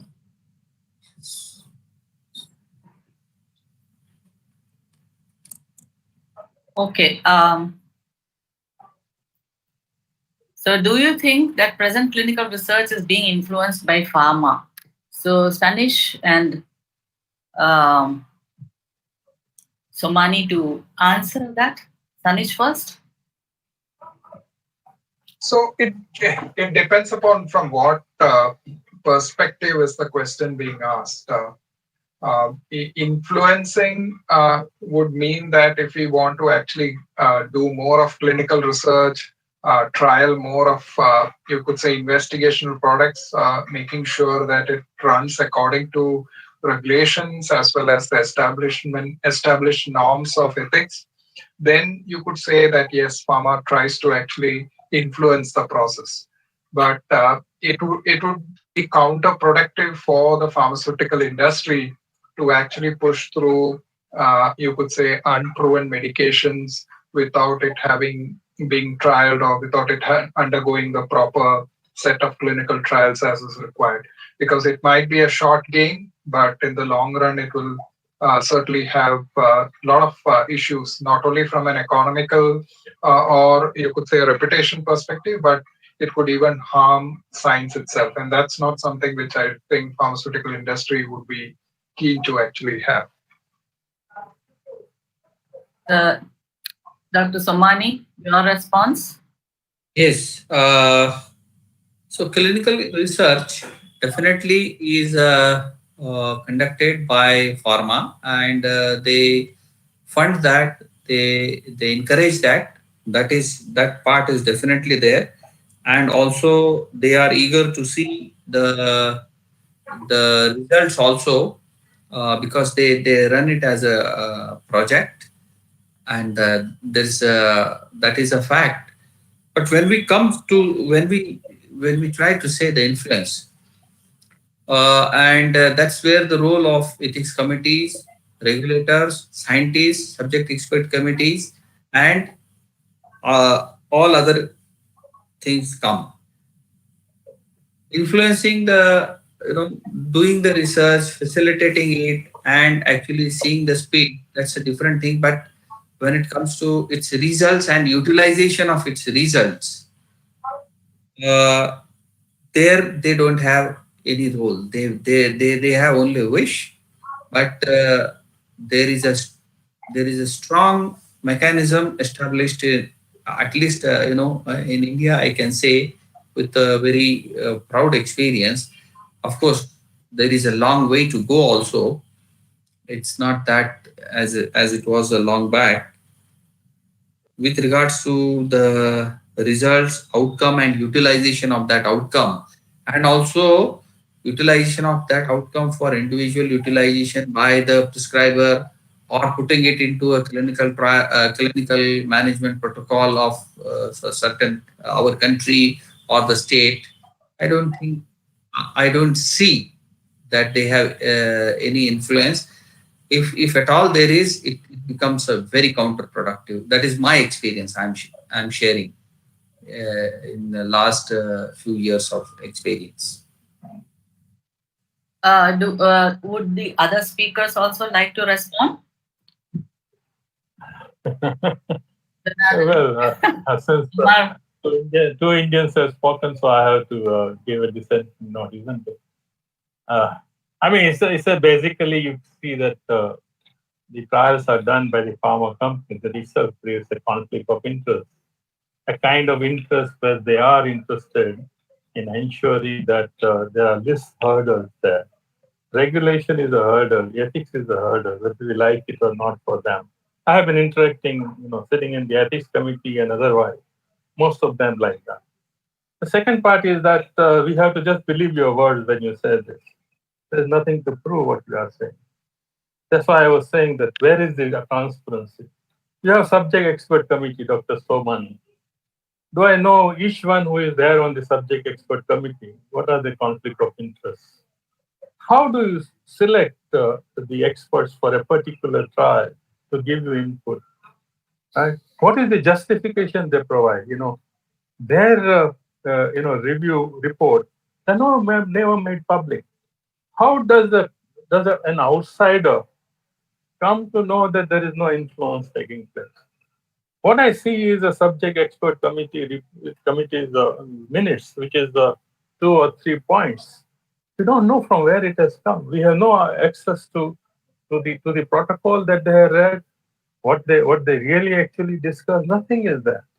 So what I'm saying is that yes, as a first principle, I say that we will trust everybody, but we need to verify the trust. We can't have blind trust in pharma companies.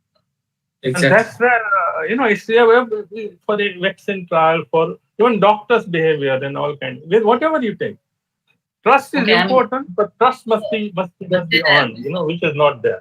Yeah. Both I can't do. No, go ahead. I finish. So would Jonathan and Alex like to join? You have any comments to offer? I don't have anything to add to what's already been said. Okay. I don't either. Yeah, thanks. I think all the panelists should. I got information that all the panelists should make their webcam visible. So Christine, I understand that Christine wants to ask a question.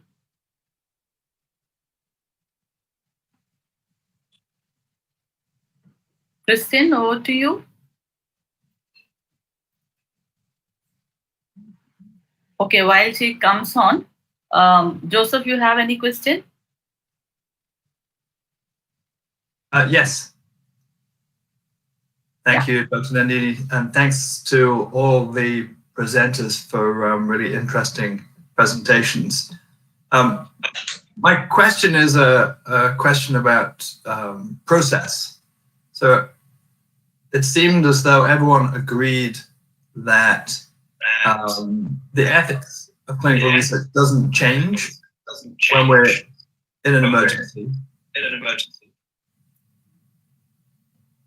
But we know that ethics committee approvals take time, regulatory approvals take time. And one of the things that is different about an emergency is that we need to collect data. We need to reduce uncertainty about what works as quickly as possible. So could the speakers say something about whether there are trade-offs that should be made there to increase efficiency without losing the ethical safeguard that we want to have in place?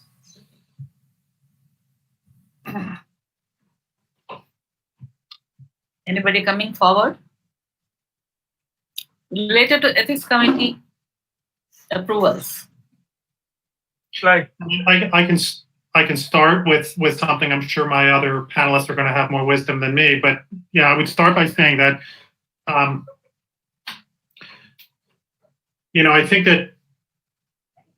I think it's a little bit facile. I don't think that Alex and I are saying that there's nothing nothing ethically different during a pandemic than during a non-pandemic. There are different ways that you might need to orchestrate research and orchestrate oversight mechanisms, et cetera, given the resource constraints, and maybe to some extent, given some of the urgencies, in order to achieve the same kinds of objectives that you would normally want to achieve, whether you're talking about pandemic or non-pandemic research.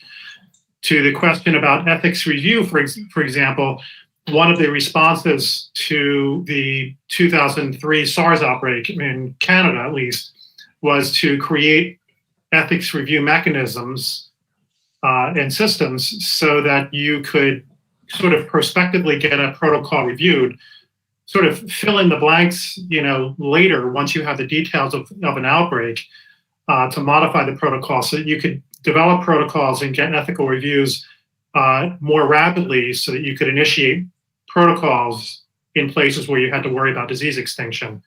So I think that, just like with trials, we may sometimes need to think about different ways to structure and design trials in order to deal with the particular exigencies of infectious disease and outbreaks. It's the same with the oversight and review processes. And I would just say one thing further, which is that the stakes of getting the ethics wrong in pandemics are in certain ways similar to the stakes of getting the ethics wrong in non-pandemics. Namely, if there is a perception among researchers and or patients that their interests are not being adequately protected when they go into research, you may, in fact, stymie the process of trying to reduce that uncertainty. And so, where I would say the pandemic is non-exceptional compared with non-pandemic is maintaining the same kinds of ethical safeguards. May I say something? Right. Nandini? Okay. Well, I sit on the ethics committee of the Medicine Sans Frontier, that is the International Ethics Review Board, where we had, reviewed Ebola, protocols and some of the COVID protocols in this time. And there is a system that can be evolved. It is not that difficult that we found. We do it on emails, and yet we do it very fast. We have published papers on it, so they are already available in the public domain. You can have a look at them. To say that, well, if the institution which is doing research informs the ethics committee in advance, saying that in next 1 week, you are going to get 3 protocols, be prepared. Well, you are able to do it much, much better. And when the protocol comes, if they provide all information upfront, right? If incomplete protocols is one major problem that we have found earlier, that it delays ethics review. So there's another part. The third is that in certain kind of research, like in vaccine that we have experimented in, where you have the generic protocol, a template of protocol, which is general protocol, it is reviewed by ethics committee much more into advance than specifically when actually it is carried out. We turn those kind of protocols over within 48 hours, because the generic protocol has already been discussed and all the major ethical issues have been taken care of. It's now only the context to be taken care of, where it will be carried out. And that way, there are different mechanisms available. As I said earlier also, that speeding up work is not the problem, provided you are committed to that work. The problem is that if there is a pressure on the ethics committee that don't raise too many questions. This is the kind of circular you send. Don't raise too many questions. Then what you are saying is that cut the corner. of science as well as that. You must have findings a positive finding coming out by so and so date. Otherwise, there is a problem because I had to fight an election or I had to make an announcement, big announcement to the people. That's where ethics committee gets compromised. The regulator gets compromised. They are all human beings. They don't want to do anything bad, but then they have to live in the real world. And I think that is where we need to provide protection to them so that they can carry out the duty in the best way possible. Absolutely. Yeah. Yes, Anish. Okay. So, so from the perspective of the industry, we certainly have had a long duration of engagement with both the regulatory agency as well as ethics committees in India through individual company engagements or whether it is through organizations like ISCR or others. What has literally changed over the past, I would say, 2 to 3 years has been the speed with which the regulatory agency has been supporting review of, you could say, submissions and you could say being more time bound as well as you could say appropriate or you could say optimized in their review. That certainly helps India to be part of the global research effort because if that approach wasn't taken by the regulatory agency in the country, that would have meant that a lot of research would not happen in India. Of course, with appropriate controls and you could say checks and balances in place. The same thing is for ethics committee. I mean, the studies that we do in India, if they are not reviewed appropriately, it might be a quick win for maybe the company or you could say the industry in the short term. But once you lose the trust of the public, then it's almost impossible to take it, bring it back. So that's not, I don't think, an easy thing for the industry to accept. So there could be fly-by-the-night operators or people who operate on the extremes of, you could say, ethics. But the general approach of the industry is to ensure that there is appropriate review. And we are pretty much quite satisfied by what the regulatory agency has been able to achieve with research approvals in India. Shreya, do we have time? Because it's already 3 minutes past 6.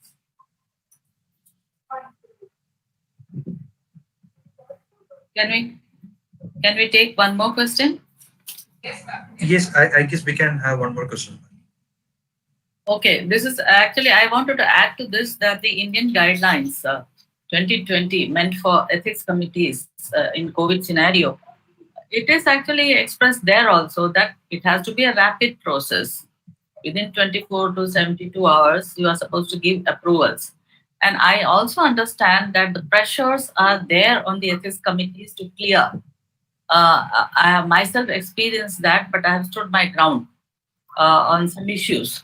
So with regard to transparency, I think the government's directive to have all COVID research entered in the clinical trial registry as a mandatory item, as well as have the ethics committees which are reviewing such proposals should be registered with the competent authorities like CDSCO for the drug trials and the Department of Health Research for the academic trials.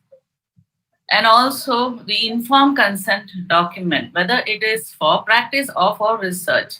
So they have made it mandatory that even for practice, they are supposed to take an informed consent. This is to actually safeguard the researcher, practitioner mostly, because tomorrow the patient cannot say that I never knew I was given this. So it's against my will. So those mechanisms are there. How much they are being implemented is anybody's guess. So we have one question. I mean, there are questions on vaccine. So next webinar is actually on vaccine, large community-based vaccine trials. So maybe some of these questions could be diverted there. So besides that, we also have some questions, but I think they are of general nature. Let me just check.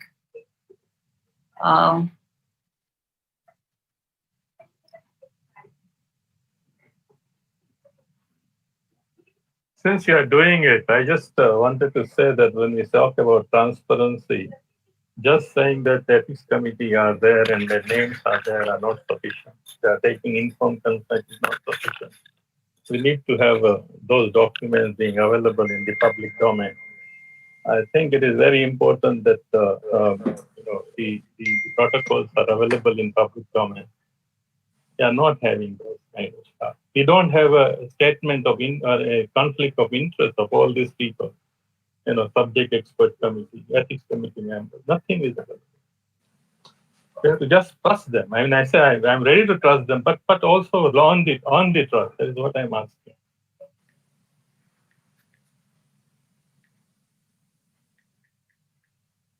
I didn't get you, Amal. You were talking about Transparency. Transparency with declaration of conflict of interest. You want to? Where do you want to project? I think that is a major issue, even in Tamiflu crisis. I mean, this there is a major pandemic took place only a decade back, and we had made a mess of it, and then we are making another mess of it now. And this is going on again and again. We repeat history. We don't learn from it. And Sanish, I love what you are saying, but pharma company is involved. There is a lot of evidence there. I know you are a good person. There are many good people in pharma companies, but there are the larger industry is asking for all kind of indemnity from the state. Now you said, well, their name will go back, but first they will make money. In US, every year I see that several million, hundreds of million are charged, fined. Companies are fined. None of them have lost their face. Yeah, people have suffered. They are fined, and after giving fine, no facts come out. No facts come out. Nobody gets punished. This is what has been happening. So I think we have to introspect. I think we should respect the time and wrap it up soon. And Joseph, you have last question? Any question? The last question? Can you hear me? Yeah, Christine, we were waiting for you. Christine, I'm sorry. I somehow was muted before by the central muters. Anyway, I just wanted to make one point, which I think is going to have to be the one that we are left with. First of all, to thank everybody for their excellent presentations. But I've been thinking about, what is different in a pandemic, because the point I think was well made. Scientific rigor is important. Ethical rigor is important. Collaboration is important. But, we're in a pandemic. What is different, in my view, is the public and political attention to what's going on, and the sense, as somebody said, the sense of urgency. And so that public and political attention, I think, does two things, or maybe more than two, but at least two. One is it sort of shines a light on some of the flaws in the way we do research, and some of them have been raised on this panel by transparency, maybe competition, perverse incentives, things like that are really a long-standing, and maybe we've made some progress, but we've got a long way to go. That's one thing. And the other thing that I think is really important in terms of the difference is science education or science understanding among the public. Something that is clearly challenged when there's constant new information every day in the media, and very difficult for general members of the public to follow up with looking at the data or really understanding the data if they can find it. So those two things, I think, are really different in a pandemic, and those are things that we really need to work on in some way. So thank you very much, Christine, for that question. Ryder, do you have a question? No, I don't have a question. I think Christine's last comment sums it up very well. Okay. So then I would like to thank all the speakers, but there's also one element which has got missed. That is, when you get the electronic data, how can you believe in the validity of that data? Because the understanding of the participant may not be up to that level, one thing. Second thing is, if the health workers are actually, as Sanish had actually pointed out, beautifully that they are overburdened, whether they will actually obliged to give a sincere data or not, that is also questionable. So how do you believe that data?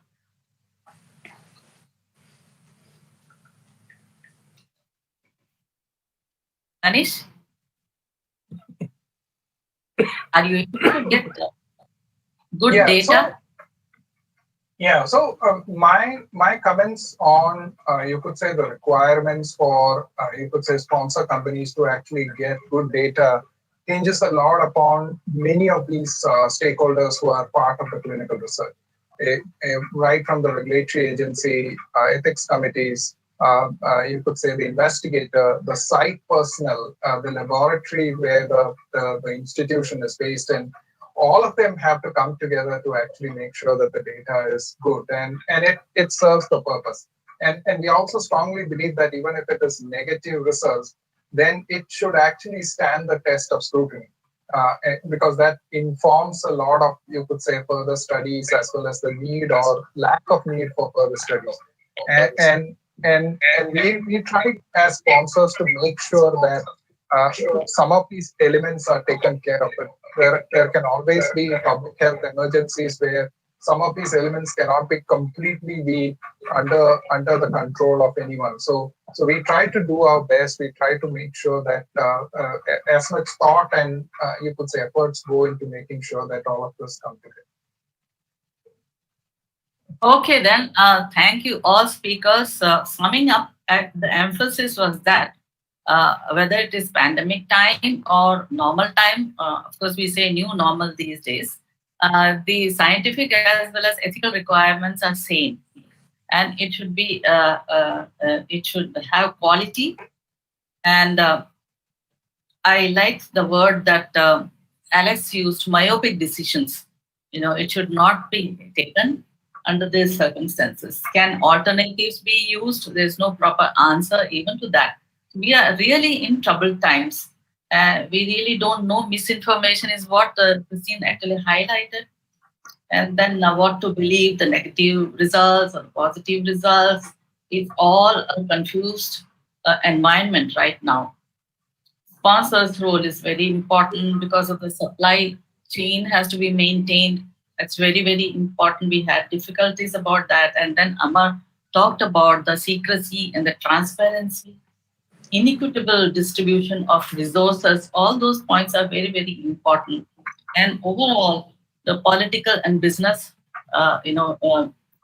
actually overruling any good efforts to conduct a clinical trial properly. And also we had Dr. Somani talking about the compassionate use and post-trial access. One difference is that in India, the use post-trial access, the drug will be free of cost supplied by the sponsor. That is the main difference. Only thing is there has to be an undertaking given that the patient or the patient's heir has to declare that during the post-trial access, the sponsor is not liable because it's that person's desire to have the drug after the completion of the trial. And also Jonathan's summing up the whole situation, like one has to resolve uncertainty, which is very important, to give us, factors which can help us in future pandemics like this. And also try to minimize the burden as at the same time maximize efficiency. And of course, distributive burdens are all there. With that, I thank finally all the panelists. But I would like to make an announcement that there's a feedback form. All the attendees, please fill this form. And also the announcement that the next webinar is on large community-based vaccine trial. I wish to thank Dr. Somani especially because despite his busy schedule and his inability to show his PowerPoints, he was, very cooperative coming into the picture. At least his face we see. Thank you very much Wonderful. Thank you very much, Amani sir. Thank you. So, ma'am, if we could have a photo with all the panelists, if all the panelists could switch on their camera. Yeah. Screenshot. Christine Ryder. I can't. My camera's not working, so I cannot. Sorry. Dr. Ryder?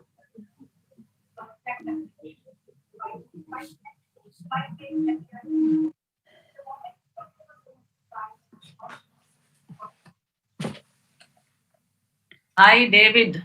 Seeing you now only. Hello. Let me see.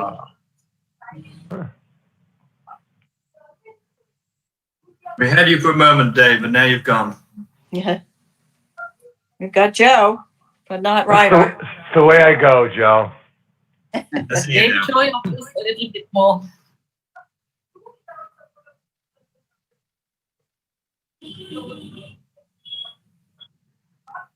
We request all the participants to submit the feedback, and a recording of this webinar will be available on the website www.nbm workshops. Thank you everyone for the engaging discussion. Thank you to the moderator Nandini ma'am and all the speakers, and with this we close this webinar. Thank you. Goodbye.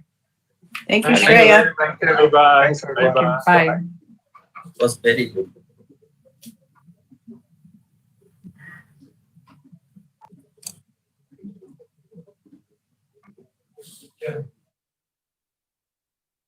There's